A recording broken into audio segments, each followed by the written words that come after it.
The first few months of 2025 have seen the release of lots of very high-profile, AAA, big-budget games with a lot of hype and development time behind them.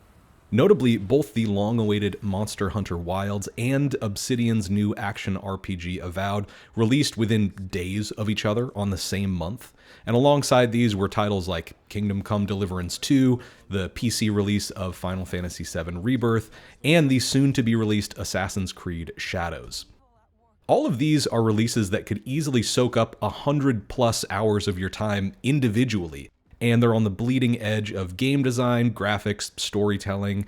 Several, like Monster Hunter and Final Fantasy VII Rebirth, are the latest mainline entries in some of the most popular and beloved series in video game history. So you would think a channel like this would be eating good, considering my taste in games. I like action games, I like story-forward RPGs that give the player lots of agency and variety. I love a good medieval setting, but I have a confession to make. I haven't played any of those games. Haven't touched them. Okay, well, I played some of the open beta for Monster Hunter Wilds, but that was mainly to put my new PC through its paces. I'm excited for all of these games, and I fully plan on immersing myself in them soon, but to be honest, none of these AAA $100 million long-awaited legacy franchise entries or long-expected new IPs from legendary studios have held my attention as much as a handful of indie games released recently that looked like they were made in the early 2000s and could run on one of those potato batteries kids make for high school science projects. I think the key difference here is that while these games may not demand 64 gigabytes of RAM and an RTX 5080 to run at max settings, they are doing things with their design, vision, and execution that feel more futuristic, more forward-thinking than anything cranked out by a AAA studio this year. So, let's take a look at them. Whole is $5 on Steam. You should buy it. In fact, you should stop watching this video right now, go download Whole and play it for yourself, because it's such a singular experience that I almost don't want to ruin it for you by telling you my thoughts on it. You still here? Okay. Don't say I didn't warn you. Whole is something else. It has the bones of an extraction shooter. You're dropped into a level, you have to fight your way out of it. If you succeed, you get to keep what you looted, namely money and data, another type of currency in the game. You can use these two currencies to purchase upgrades in a hub area. The longer you spend in the level fighting enemies, the more you stand to gain, but it's a two-way street. You could gamble on a big payout and lose it all, and you can lose it quick, because Whole is a uniquely unforgiving kind of shooter. There is no radar. You don't know where enemies are unless you can see them directly or hear them. They make these weird, unsettling Animal Crossing villager-style sounds that can sometimes clue you into their location, but just as often they'll come out from behind a corner and end your run with a single shot. It's a high lethality kind of shooter, meaning that you can take out your opponents quickly, but the same rules apply to them. This realism doesn't just apply to the damage. There is no on-screen reticle, forcing you to aim down sights if you want any kind of real accuracy. And you have to manually chamber your rounds as well. Your gun can jam because of this, leading to absolutely agonizing moments in shootouts where you frantically have to clear a round and chamber another before resuming the attack. There's a wonderful sense of physicality to the game. When you first start the game, the only level available to you is an office building. You unlock more as you progress, but this level, the first one, is the clear standout for me. It's a maze of tight hallways and locked doors, rooms cluttered with shelves and desks. It's dripping with this nightmarish atmosphere. I've sunk hours into this game, replaying this same level over and over, and I still get lost. It plays out like a bad dream. You open a door into a room that looks almost exactly, but not quite like the one before it. You can hear voices, but you don't know if they're coming from behind or ahead. You found the extraction point, a microwave filled with rubber ducks, but you've ventured too far from it now to find your way back. And then this fucking guy comes out from behind a corner. Holy shit, what the fuck? This is a game made by a solo dev, as far as I can tell, but it achieves an atmosphere of pure terror without the need of big budget pre-rendered cutscenes or the weight of a legacy studio behind it. It is the definition of a game that is more than the sum of its parts. The Suda51 Killer 7 style cel-shaded graphics, the ordinary but sinister office setting, the tense gun-jamming shootouts that can end in a heartbeat, all produce what might be my favorite shooter of the past few years. All for $5. I can't recommend it highly enough.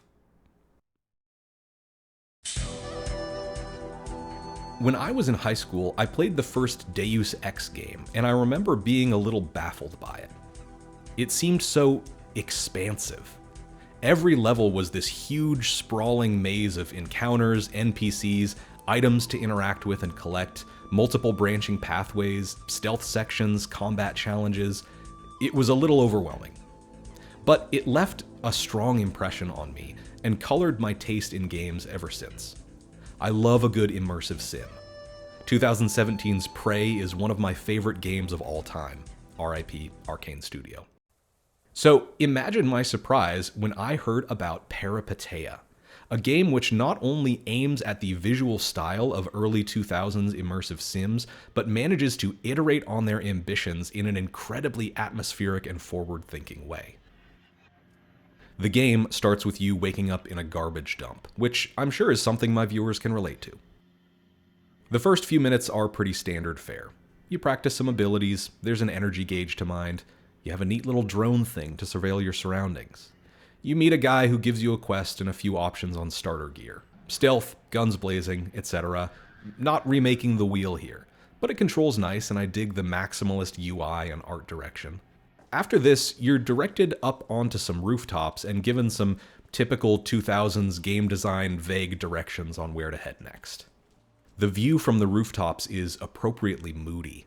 The game takes place in a future super city in Poland, a kind of sprawling urban hell that's equal parts City 17 and Blade Runner. Rain drizzles, neon flickers, skyscrapers do their skyscraping thing. But instead of following the quest directions, a weird, ominous green light caught my attention far, far down at the base of the building. And if you know me, you know I like to see just what exactly a game will let me get away with, so I started climbing down. It was slow going. There's a semi-awkward parkour system that you can engage with, but I fell back on a tried and true method of hopping from balcony to balcony. I was sure at some point I'd hit an invisible wall and fall to my death, but I just kept going down, down, down, further until the source of the blue light materialized. It was a courtyard. I made it down to the final few balconies and looked up. The rooftop where I had started was easily 1,000 feet above me, lost in gloomy, neon-soaked fog. It was at this point that I realized Parapa had something really special. The first level is massive. I'm not even doing it justice describing it. It is so vast and interconnected that it's hard to tell what is a skybox or scenery versus what's a building you can actually enter and explore.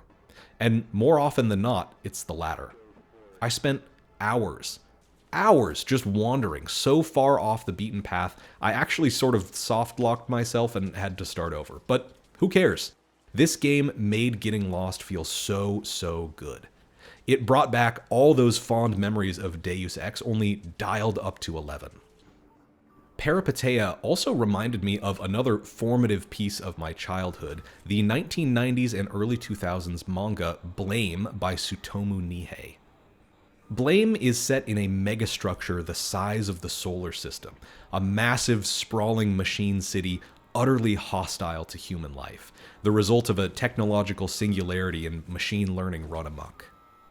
The manga is constantly hitting you with these incredible vistas that completely dwarf the human characters, reminding you of just how small and insignificant they are in the grand scheme of things. Parapa plays with scale and verticality in much the same way.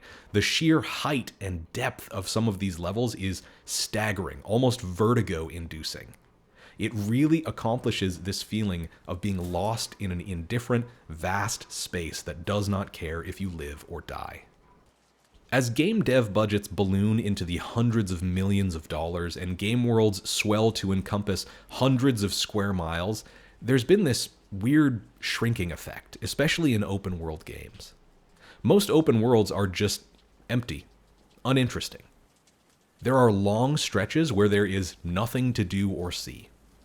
The emptiness isn't the point either. There's no artistic intent behind it. It's just there as a marketing line item.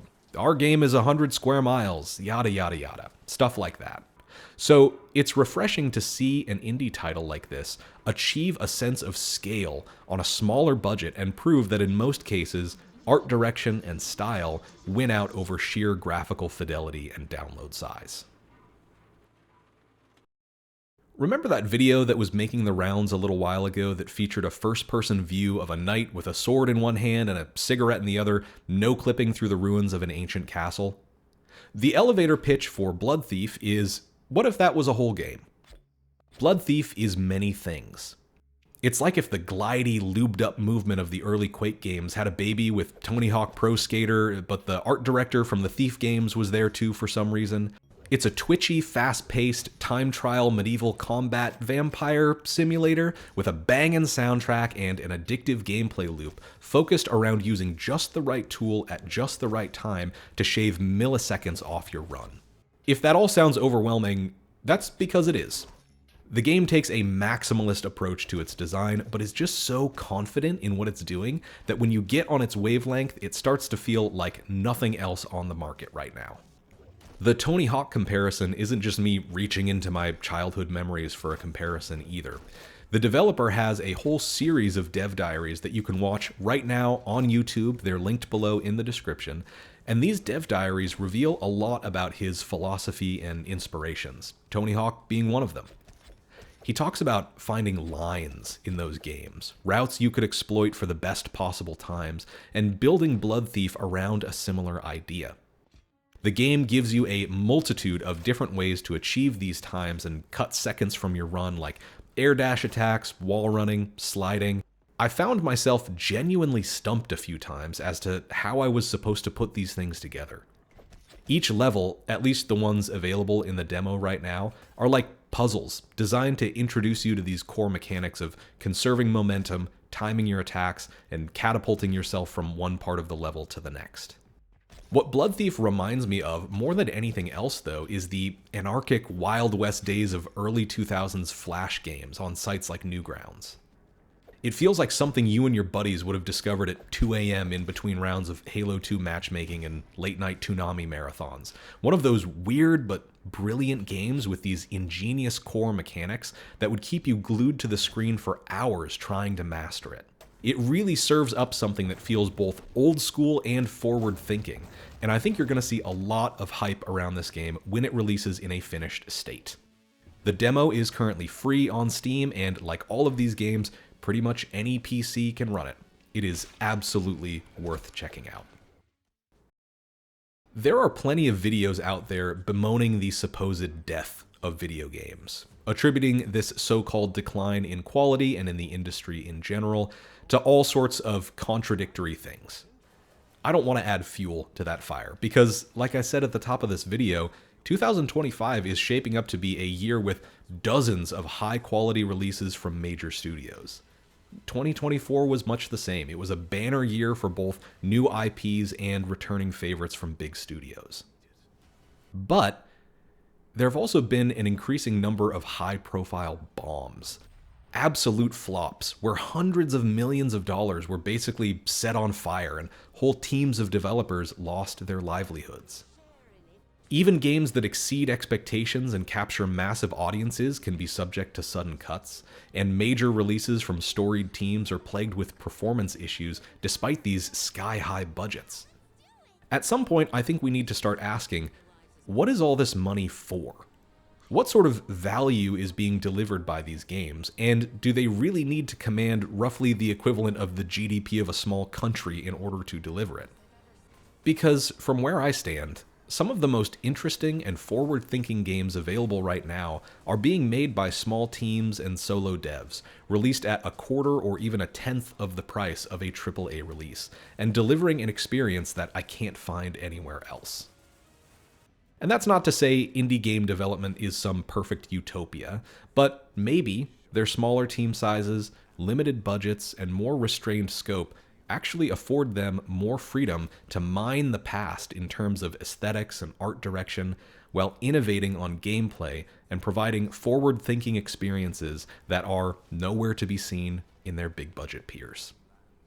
Thank you for watching.